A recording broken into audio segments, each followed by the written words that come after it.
is a very important part of our system to make our children appreciate and understand misfortune. We make them share in misfortune too. Each term, every child has one blind day, one lame day, one deaf day, one injured day, and one dumb day. During the blind day, their eyes are bandaged absolutely, and they are on their honor not to peep. The bandage is put on overnight so they wake up blind. This means that they need help with everything. Other children are given the duty of helping them and leading them about. They all learn so much this way, both the blind and the helpers. Now, Miss Bean explained that this is just to make their children appreciate, accept, and understand the misfortunes with the same mind as fortune they have. And this is such an essential part of their system. Each term, every child is supposed to observe one blind day, one lame day, one deaf day, one injured day, and one dumb day. On the blind day, the eyes are blindfolded and they promise that they will not peep.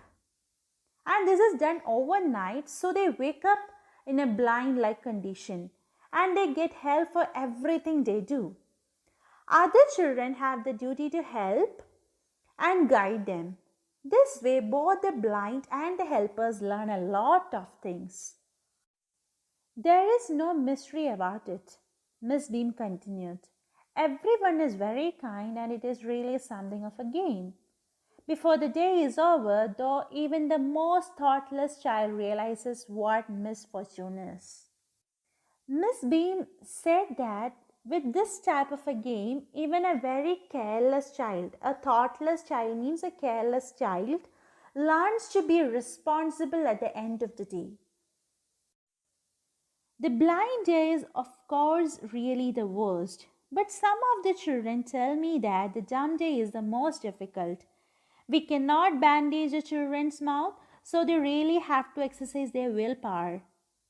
Come into the garden and see for yourself how the children feel about it. Miss Bean says that without any doubt, we can say that the blind day is the worst. But according to some children, the dumb day was the most difficult as their mouths could not be bandaged.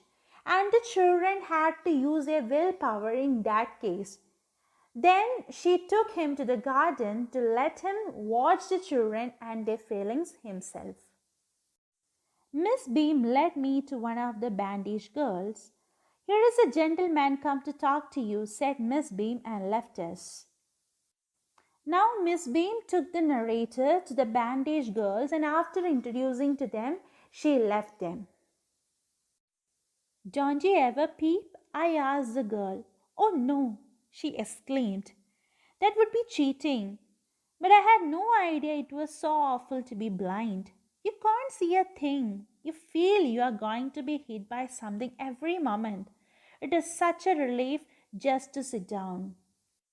Now the narrator, Evie Lucas, asked the girl if she ever tried to look out. Peep means to look out. And the girl replied anxiously that it would be a cheating. And before this experience, she never realized that being blind was such a bad thing. One was not able to see anything, and at every step one fears of being hit by something. And just sitting down was such a comfort, was such a relief.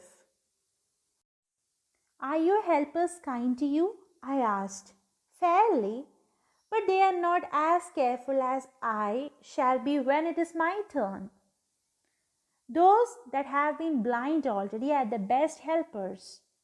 It is perfectly ghastly not to see. I wish you would try. Shall I lead you anywhere? I asked. Evie Lucas further asked her if her helpers were kind. And her response was positive, but according to her, the intensity of help and care was lesser. She would be a better helper during her turn. As per her statement, people who had experienced the blindness became better helpers, as they were able to understand their position. The inability to see was ghastly. Ghastly means very fearful, causing fear or horror. And she wished she could have given him a try. Then he asked her if she could show her the way and help her to go anywhere. Oh, yes, she said, let's go for a little walk. Only you must tell me about things. I shall be so glad when today is over. The other bad days can't be half as bad as this. Having a leg tied up and hopping about on a crutch is almost fun, I guess. Having an arm tied up is a bit more troublesome because you can't eat without help and things like that. I don't think I'll mind being deaf for a day, at least not much. But being blind is so frightening. My head aches all the time just from worrying that I'll get hurt. Where are we now? Now the girl accepted the offer and suggested to go for a walk. And she also asked him to tell about things. She said that it would be a joyful day when it is over. And she further said that even the bad days would be half as bad as to be blind.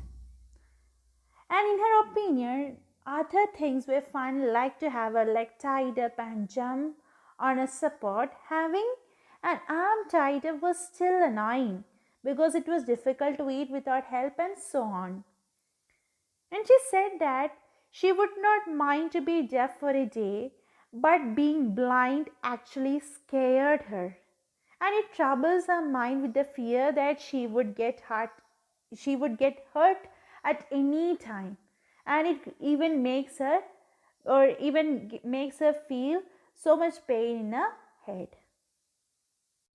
In the playground, I said, we are walking towards the house. Miss Bean is walking up and down the garden with a tall girl. What is the girl wearing? My little friend asked. A blue cotton skirt and a pink blouse. I think it is Millie, she said. What color is her hair? Very light, I said. Yes, that is Millie. She is the head girl. There is an old man tying up roses, I said. Yes, that is Peter. He is the gardener. He is hundreds of years old. And here comes a girl with a curly red hair and she is on crutches. That is Anita, she said. The narrator told the girl that they were in the playground and were walking towards the house. Miss Bean was walking up and down the garden with a tall girl. The little girl called the narrator and asked what dress that girl was wearing. And he explained to her the details of the dress, a blue cotton skirt and a pink blouse. She further inquired the color of her hair. And knowing the light color of her hair, she suggested her to be Millie, the head girl. The narrator told her that an old man was tying up roses. She responded that he was Peter, 100-year-old gardener.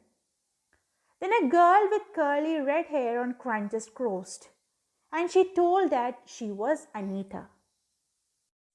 And so we walked on. Gradually, I discovered that I was 10 times more thoughtful than I ever thought I could be. I also realized that if I had to describe people and things to someone else, it made them more interesting to me. When I finally had to leave, I told Miss Bean that I was very sorry to go. Ah, she replied, then there is something in my system after all. So now the narrator realized that he became more thoughtful and sensitive towards the issues of disability and did not want to leave the place, but he had to go. And Miss Beam proudly said that the system of her school was so special and unique that the visitor also feels so. I hope you understood the essence of this lesson, and if you have any doubt, please do clarify the earliest. Thank you for watching.